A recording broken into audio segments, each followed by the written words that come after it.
Hey there folks, welcome to this week's General Notice. You might have noticed that the rules have changed a little bit since the last time I recorded, and this week's General Notice is probably going to be a little bit of that as well, a little bit of change, a little bit of things going to and from, and new things coming in, old things moving around a little bit, because, well, it's a busy time.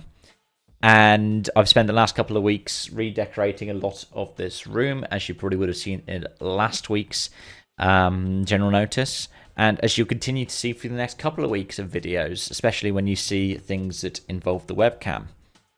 So without further ado, let's get into the general notice proper. We'll start off by looking at the videos for this week ahead, and then we will move into some of the articles, because I have got a few articles lined up and they're going to be quite fun.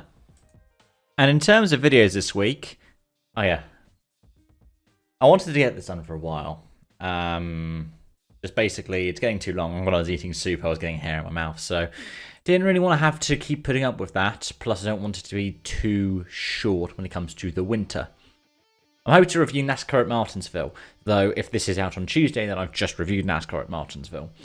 Then we're going to have a preview for the NASCAR Championship 4, a review for the Cambrian Rally in the British Rally Championship, because the ITV package will be out by then. Then a preview for World RX at Turkey, which is its finale, which I think is this weekend, before we have testing for Formula E being reviewed, because we've done the preview last week. And then hopefully a review for the NASCAR finale at Phoenix. If not, we'll have a review for World RX at Turkey and that finale, and then push the NASCAR finale review back to Monday, and then have the general notice on the Tuesday the 12th instead of Monday the 11th. Might do a live stream this week. I don't know if there's anything particularly live stream-y. I know that between me recording this video and it going out, I will have done the Formula Ford 1600.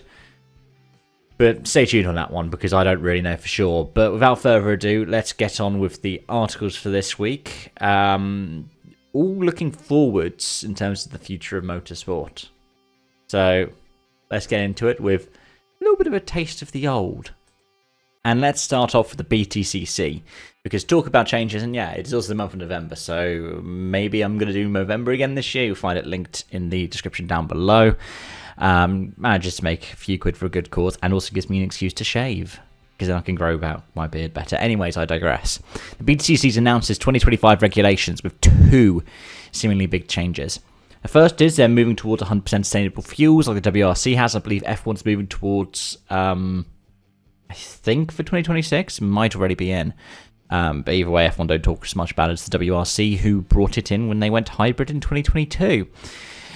Speaking of hybrids, though, the second thing is they're removing the hybrids entirely.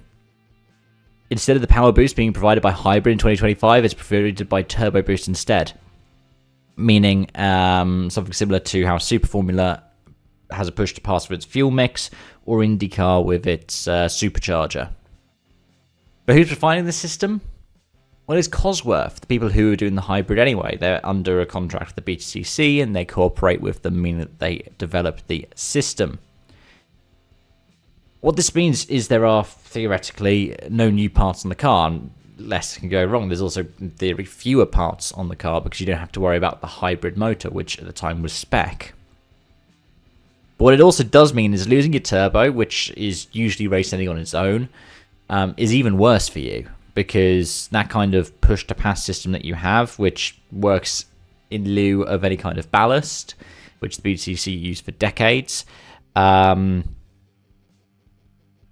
you won't get it. And if you entirely lose it and entirely lose a turbo, it is pretty much game over, unless, you know, you're literally driving on ice. But perhaps the best thing is about how it saves weight and possibly also costs to the teams. Like, I think it's the cars I've seen the teams talking about it, celebrating it, are going to be about 50 kilos lighter. And part of the reason why it's good that it saves costs for teams is they have the TBL feature in the BTCC. It's a bit like a charter system, but even though there are 30 or so of these, we already had 20 full-time entries in 2024 because teams can hold on to them and not compete. The idea behind this is you will have full-time competitive entries that can be fully funded for the full year, and you won't have, for example, what happened to Paul Bobby Thompson this season, who only was able to do one race before the backers who he brought in, then got podiums showcasing, then backed out. If it reduces costs enough to make it more feasible for more entries to be run, or more teams, or more manufacturers even to go, oh, actually, we could chuck in our own hatchback, get somebody to develop it, it's arguably a good thing, right? And I think that could be promising for the future of the BTCC. You've got the new series coming in that I've covered before about the Toka Juniors. And then you've got this. It could mean that we are going to see a good era for the BTCC. I mean, BTCC's gone from strength to strength, and hopefully this is the latest one in it. But speaking about the future of the sport, let's talk about the WRC briefly. Because the FIA have selected the Rally Star candidates for 2025. Romain Jurgensen, Taylor Gillen, Max Martbury retained. Jose Abito Caparo is leaving Rally Star for next year. All four of them had done the Junior WRC last year. Obviously, I've talked about it a few times. Romain Jurgensen had won it. But there's going to be a slight change to benefit Romain Jurgensen. Because Jurgensen, as winning the Junior WRC, gets a prize provided by, I think it's provided by M Sport, which allows the crew to be entered into 4 rounds of the WRC2 with a fully funded ride. But because he's still Rally Star, and Rally Star is meant to be a 2-year program, the WRC promoter said, well, we're going to top it up a bit more so that you can get a full campaign, and he'll do 6.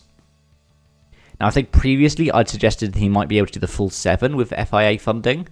From what I see here from Dirtfish, and who's written it for Dirtfish, Luke Barry, who's somebody who I trust. I mean, all the team at Dirtfish are great at covering it, and they've been doing this stuff for ages and ages and ages. So they're experts in the field. It's going to be 6, which means that Jurgensen, if you wanted to do the full 7 for a WRC2 campaign, would need to find funding for the 7th round. Now, Gill and Smart were great. They do have things they need to iron out. A few mistakes they made over the course of the season. Jurgensen as well had great pace, but benefited from the fact that stage wins are a big deal. Because there were times like Sardinia, for example, when he was out early on. I think Sardinia is a bit unfair because I'm pretty sure he had a road traffic collision, like on the road section, that took him out of that. But yeah, for it to be 6, it means he has to crowdfund the 7th, which I don't think is particularly great. Like, if you're going to fund the campaign, I think you should fund it so that he can do all 7. But at the same time, they want to be able to say he's done a full campaign without having to spend lots of costs. If you remember back to a few general notices ago, if you have been following me for a while, there are rumours that the WRC is actually up for sale at the moment, which we'll have to wait to see if that's true. But anyways, it's cool to see that they're fully funding these drives. I just wish that they'd put that funding into the Rally Star program. Not Rally Star, sorry. Beyond Rally program.